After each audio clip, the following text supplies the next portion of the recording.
Ochalaba okwanjula n'embaga. Tukyagenda mu maaso ne bannaffe abantake bakery abavaayo ne bagamba nti noleka tukolere abakozi baffe embaga. Ekitibwa Ntake wamu ne maama basalawo ne bakola ekiteeso ekyo ne bakolera abakozi baabwe embaga era nga bagamba tebakolera buli mukozi lwaki batunuulira emitendera egy'enjawulo kino omukozi abadde yeeyisa atya ng'akola buli lunaku akolagana ne banne teyekkanya bwe bamutuma kakati abantu bano wadde nga tubeera tubawa omusaala bwe bakiteesa nti wadde nga babeera babawa omusaala naye ne basalawo ne babakolerayo engeri y'okubeebaza ne batunuulira abantu nti gwe munnange oyagala okuwasa nti ye olina omuntu nti nina busobozi bw'otayina obadde weeyisa bulungi lisiti ba head of department be baziweerezaayo ne bagenda nga babayisa mu kakuŋŋunta n'olwekyo mu kaseera kano tugenda kubeera nga tukyusako ate abaabedde nga basiraamu ne basobola okubeera nga babagattira ku muzikiti ekibuli kyabadde kirungi nnyo bedda bakuba ettaali amiina mungu nga mugagga amiina la amiina elenosalala okitegedde kati kutuuseeko ate byabadde mu muzikiti tova ku Delta TV tukole zono wenkoledde koledde mu Sharita School of Beauty mu day section abaana bali mu kusoma kye bayita ka makeup.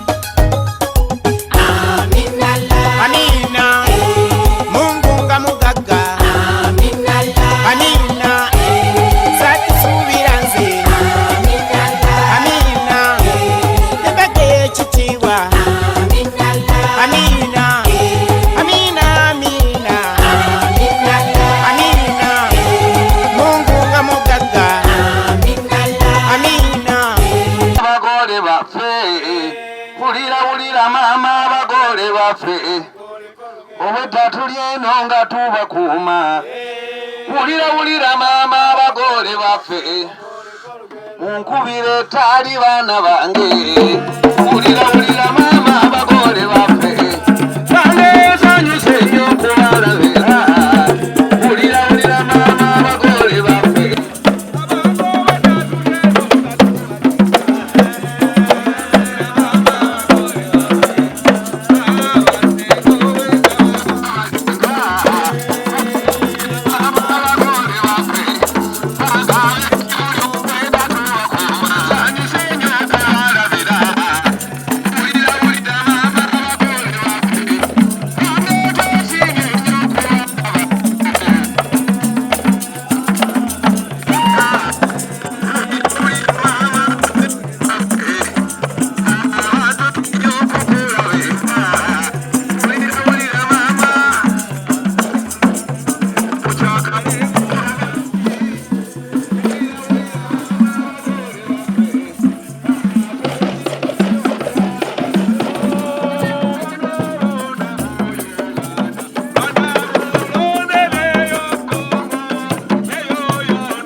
Chikolole kubanga ojja kwetuga tekikyavaawo embaga ya leero amiina mungu nga mugagga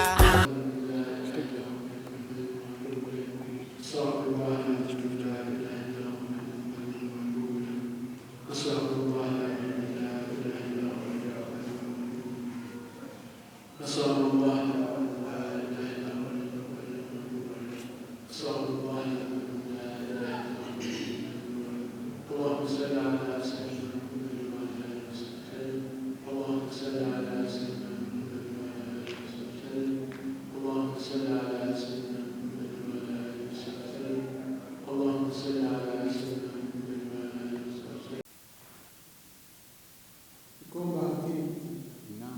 O que você vai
nzikiriza okungatta era okunfumbiza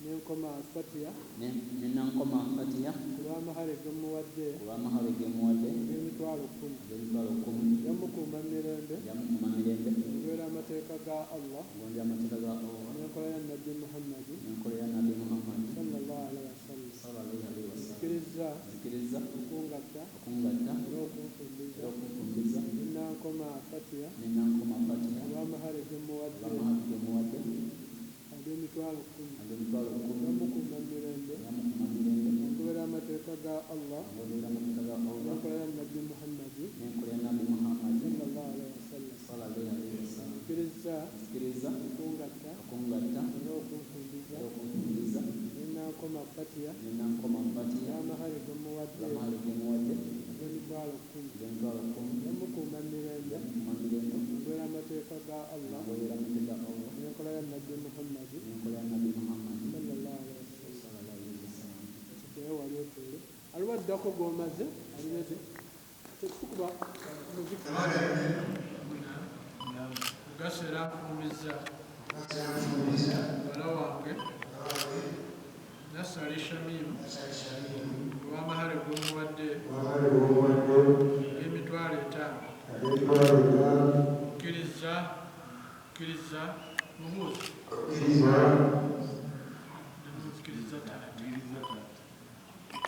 Jamaada Lule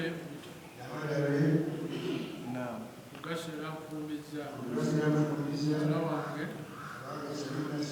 olw'amahale g'omuwadde emitwalo 5 kkiriza mubuuze okkiriza yamu omuyite Jamaada Lule kugasera nfumbiza bala wange Nasali Shamimu olw'amahale g'omuwadde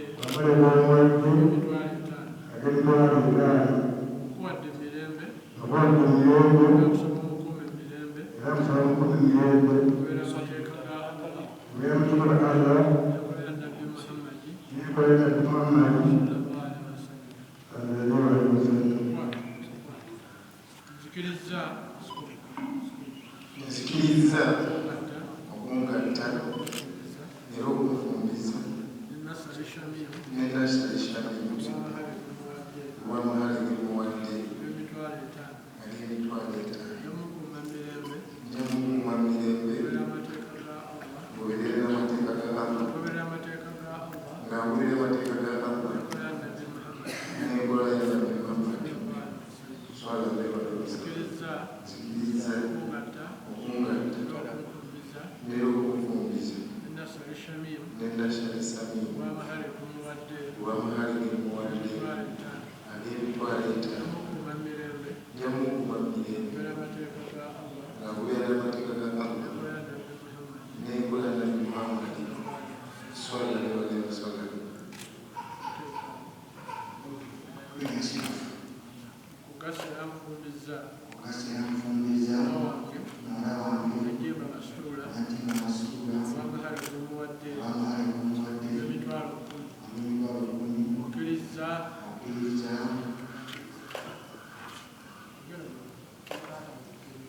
Kenya Ashraf kugasera nfumbiza bala wange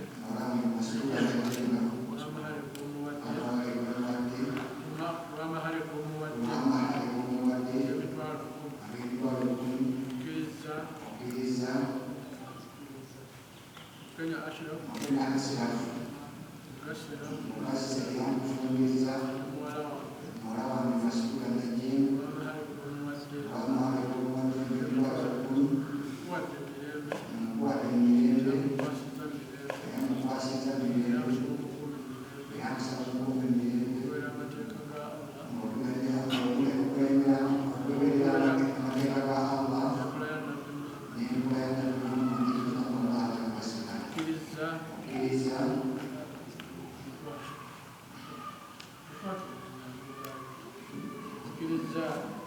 Kkiriza okungatta era okunfumbiza Najimba Masitula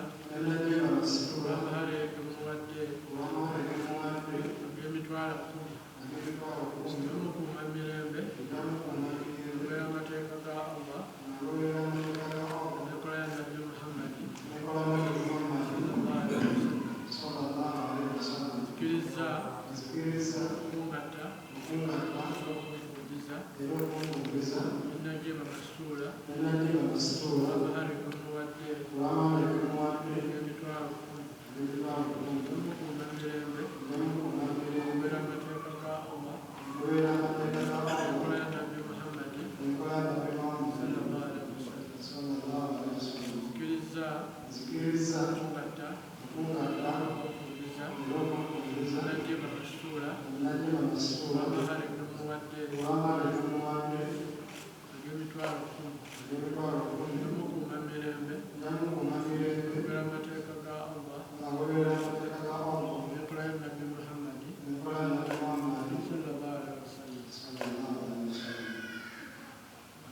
Abagola abaami n'abagola abakyala mukkirize tusooka mboozeyoze okutuuka ku lunaku lwammwe luno ng'ennaku z'omwezi 26 Oktoba muyingidde mu byafaayo nti mwagattibwa mu muzikiti Kibuli. Abagole mweyongereko mu maaso katono abasooka ku layini mu maaso awo togenda nnyo wakati weewati muyingidde mu byafaayo nti mwagattibwa mu muzikiti omukulu mu ggwanga Kibuli. Saba Allah subhanahu wa ta'ala ateeke baraka mu bufumbo bwammwe. Allahumma muddemu Allahumma amin.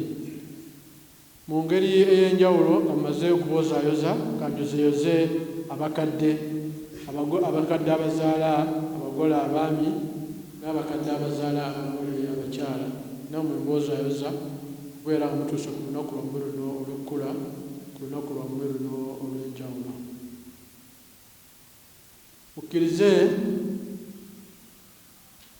kansooke njozeeyoze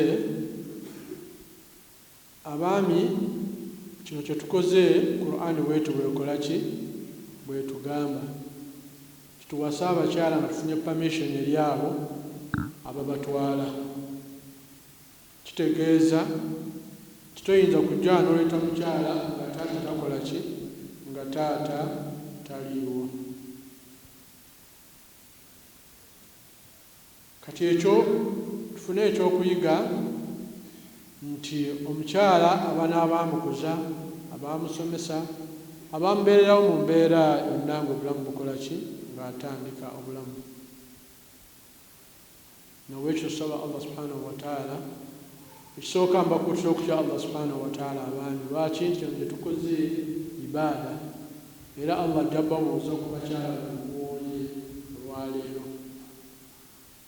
Nammwe abakyala mugondere abaami bammwe bano olw'okuba nti kadaali wano kulimu olwaleero mulembe guno Nabbi sallallahu alaihi wasallam yatugamba nti abakyala bajja kuba bangi ate nga abaami batono. Kati lweyongere okuba nga mutuuse ku lunaku lwammwe luno olwaleero. Abaami batono abaagala okuwasa naye ng'ate abakyala abalina okufumbirwa bo bangi olwaleero mu ggwanga Uganda. Ekisooka omanyi nti muli basajja bakozi naye nga mbadde mukola mwongeremu amaanyi mu kukola musobole okuyimirizaawo amaka gammwe mu mbeera. Nabbi sallallahu alaihi wasallam yatugaana abasajja badda youth basse kibutte. Mulembe guno abakyala bakola nabo balina kantu naye mbeera abaami abakola bayimirizaawo amaka gammwe. Togamba nti n'omukyala akaza twavudde ewaka ng'alaba nga tetulina mata.